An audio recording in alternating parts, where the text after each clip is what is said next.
Welcome to another episode of Better Care Brief, where healthcare leaders share practical ideas, real experience, and innovative solutions to improve patient care and healthcare operations. I'm your host, Gigi Kurian, founder of Harmony Thrive AI. At Harmony Thrive AI, we believe technology should make healthcare professionals more effective and not replace them. Today, I'm joined by Lorie Mills, Vice President of Operations at Primeau Consulting Group. Lorie has spent decades helping healthcare organizations strengthen health information management, coding quality, clinical documentation, revenue integrity, compliance, and operational excellence. She has also served as a national leader with AHIMA and has helped healthcare organizations navigate some of the biggest changes our industry has experienced. Lorie, thank you for joining us today. Thank you for inviting me, Gigi. I'm excited about this.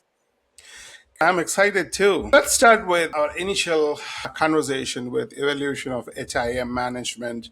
Lorie, you have spent nearly 3 decades in health information management. Yes. Looking back, what you originally drew you to this profession and what has kept you passionate about it over years? Great question. So the thing that drew me to this profession was I loved healthcare, but I was not so much about patient care.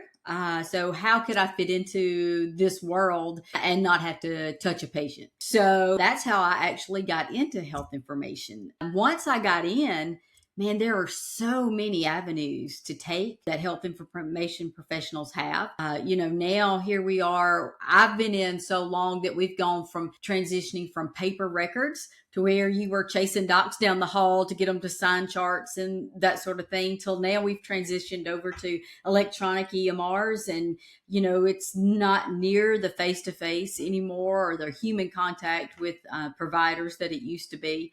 But it has been a great profession to be in. Many people still think healthcare information management is simply about coding medical records. From your perspective, how was that role evolved and why has it become such a strategic function for healthcare organizations? Great question. We talked about paper records and what that meant and continuity of care. For our patients, HIM was so important because we housed everything that went on with that patient. It was all filed on a rolling file, and we would pull those charts and take them to providers to review. And that was what it was like 30 years ago. Providers, everything was on paper, and it was so much more is about HIM. It's about data governance now. Everything in our world is driven off of data, and HIM is there to ensure that our data is quality data and that what we're reporting is true and accurate. I have a lot of dealings with clinical documentation. It used to be clinical documentation improvement, and we've kind of transitioned away from that word of improvement. And now we're talking about integrity. So what is the integrity of our data? And that's just one avenue HIM participates in. Electronic health record, analyst for Epic and Cerner and all of these EMRs that we use. Being in there and helping build these systems is so very important. And I think that's one place that HIM as a profession has kind of dropped the ball, is that we've not been involved in building these systems as we should have been. And it's very evident on the end user side that HIM has not been as involved as we should have been in this process. But just, looking at other avenues for HIM, there's many things that we do: birth certificate reporting, death certificate reporting. All of that information is data driven. There are roles that we do outside of acute healthcare. We have provider offices. We have HIM people that work in veterinarian offices. Then you have the people that are working for insurance companies. They are really about data. Because that's how your insurance companies look at premiums and things going on and who are the providers they want in their network. It's based off that data. We do a lot of protecting personal health information.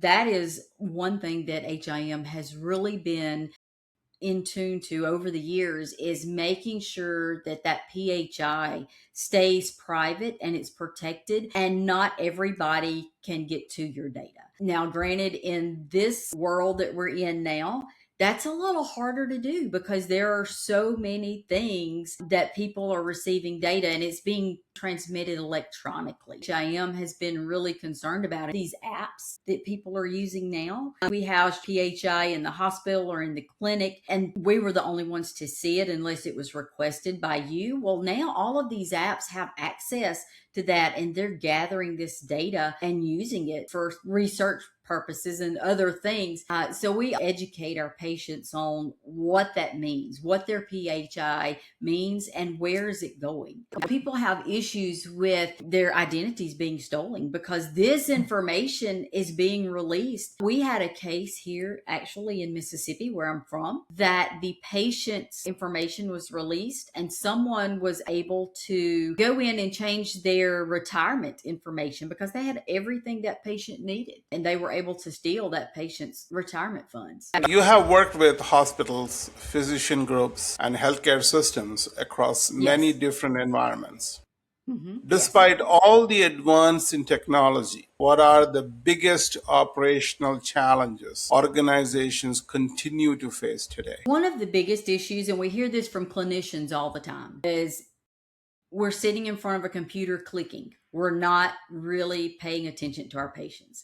And that's a big issue from the clinical aspect. The other operational is just managing all the data governance, and also the expense. I don't think people realize how expensive it is for IT to protect the health information that we have, the things that have to be put in place. They don't realize when you implement an EMR, you have to have a whole nother team of people that help support that EMR. So that's an additional cost to the millions of dollars that you've spent on your EMR, the staffing to promote that and to protect that. It's astronomical. And for leadership to try and juggle all of the balls and the financial pieces of keeping an organization going, just the security, the cyber security that has to be put in place for that. It's amazing when you think about it.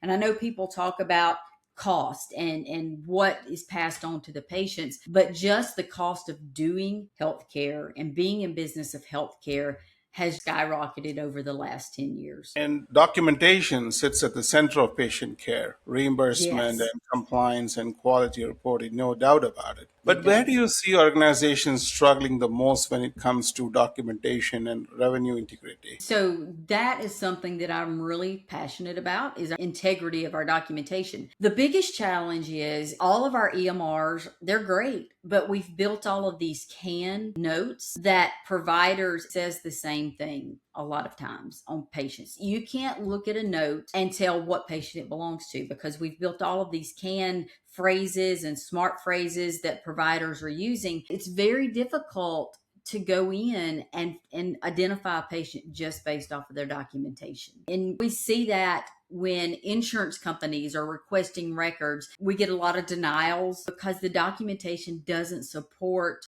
the level of service that we've built, or possibly documentation doesn't support the clinical validation of certain diagnoses. We see that a lot with sepsis, respiratory failure, metabolic encephalopathies, things like that, that the documentation, the patient may have these conditions, but the provider has not documented appropriately to support having that diagnosis on that patient's chart. Right. And yes, healthcare leaders have the great desire and they try to improve financial performance without sacrificing patient care.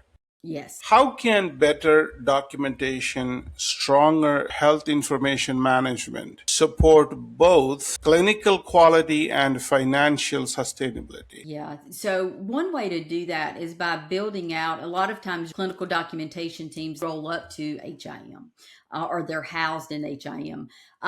Developing a robust provider education program, because believe it or not, providers do not learn about documentation in medical school. As long as they go to school, they do not have any classes on documentation integrity. So HIM professionals, we really need to develop those educational programs within our facilities that help doctors understand not only is this about patient care and how it, the continuity of care between providers, but it does also help sustain the revenue of a facility. Now, when I'm developing a provider education program, I don't talk to that provider about money. I don't talk about reimbursement unless it's his reimbursement or the provider's reimbursement, because then that's when they care about it, if it's going to impact what they're getting paid. But if it's what the hospital's getting paid, most providers don't care about that.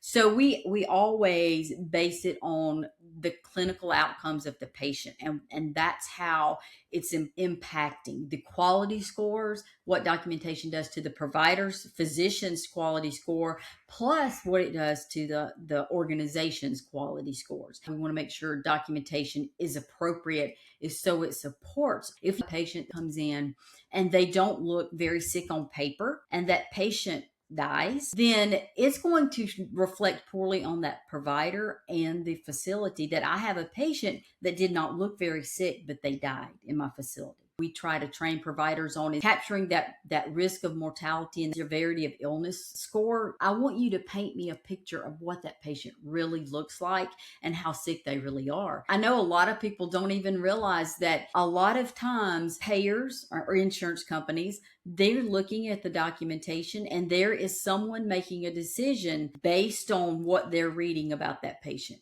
whether that patient is allowed to get the level of care that they need or not. So that's why it's so important to make sure that the provider paints the picture of that patient's severity of illness and risk of mortality. Organizations improve operations through assessments, education. You mentioned leadership and including process improvements. Yes. In your experience, what separates organizations that successfully sustain those improvements from those who gradually fall back into old habits? It's not a one and done deal. It's something that has to be followed and monitored throughout the years. We've gone in and we've done education for providers, and then that would be all the facility would want, is just that one education session. They would have us do an audit, 6 months later. Well, you're not continuing to improve your documentation because you're not following through with that. CDI departments go out and they educate providers. That is what separates the people that do the one and done and they still fall behind, or either you have a continuous program that is moving forward. We all know CMS changes the rules every few months, basically, for us. Or health payer or provider insurance company, they change the rules every few months. So if you're not staying on top of that, then providers are falling behind, because there's no way that a physician or an APP can keep up with the changes that are happening continuously in healthcare and what they need to be documenting and what they need to be doing. So they must rely on others to keep up with those changes, and then they can bring it to them and educate them. I've had providers that don't take kindly to educate them sometimes, but it's needed. It's necessary. I had a provider tell me one time, we were asking him for a length of laceration for a repair. And he called me and he was very angry. And he told me, he said, Lorie, he said, it was from their hip to their knee. I don't know what to tell you. He said, it was that long. And I laughed and I said, yes, doctor, but your length from your hip to your knee is very different from the length from my hip to my knee. I'm 5'4", you're 6'2". So I need you to tell me in centimeters how long this laceration is, so I can make sure that you get compensated appropriately for it and the hospital gets the credit for it that they deserve. So he had never thought of it that way. So just breaking it down for providers in everyday language helps a lot of times them understand why it's important. That's a very good point, especially keeping up with regulatory I was talking to another leader in the regulatory industry working with hospitals. It's changing, and you also mentioned it changes drastically, and how Yes. technology has been helping with those changes, informing and educating the providers. It's not just the clinicians, providers, like hospitals, they all get informed, even pharmacies. Let's take technology as an opportunity with responsibility, especially AI. Mhm. Artificial intelligence is one of the biggest topics in healthcare today. You see a lot of products, so many things happening, too many noises. Everyone is talking about it. Uncertainty. From your perspective, where do you see AI creating real value for Yeah, that's a good healthcare one. information management professionals?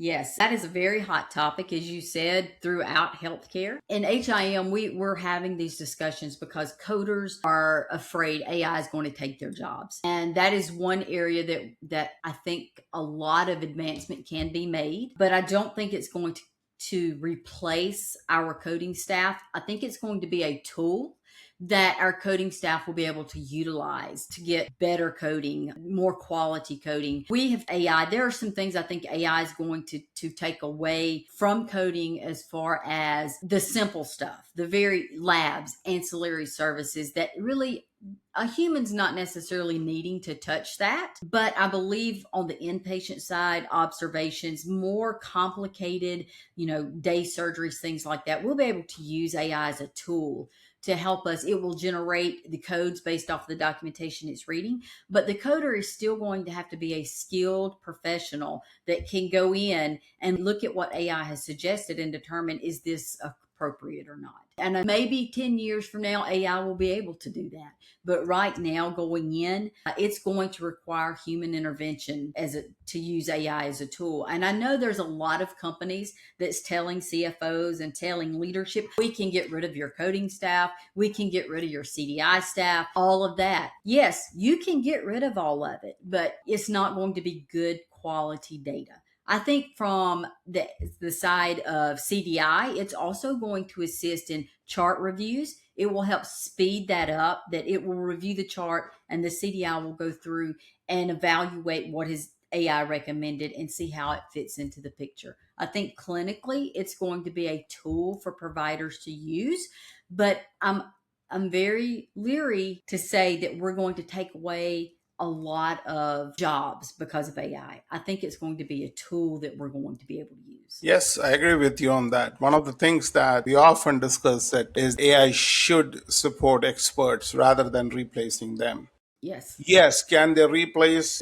Sometimes in the future, I don't know when, but yes, the data, everything supporting those aspects have to be done, and it's very complicated. There is a lot of knowledge not shared, and this computation is very hard to mimic, and it takes years and years of training. Yeah, Right? that's true. Right? Without know how to walk, without not how to get up, you want to run, and that's not possible. So, do you see AI changing the role of time professionals? And do you believe it will simply change the tools they use every day, or it can do more? This is a big hot topic in our industry because there are lots of things that I think there are some things AI will be able to go and do, such as chart analysis to see what components are missing from the legal health record and things like that, and flag deficiencies for providers. So I think those are some things that AI is going to be able to do.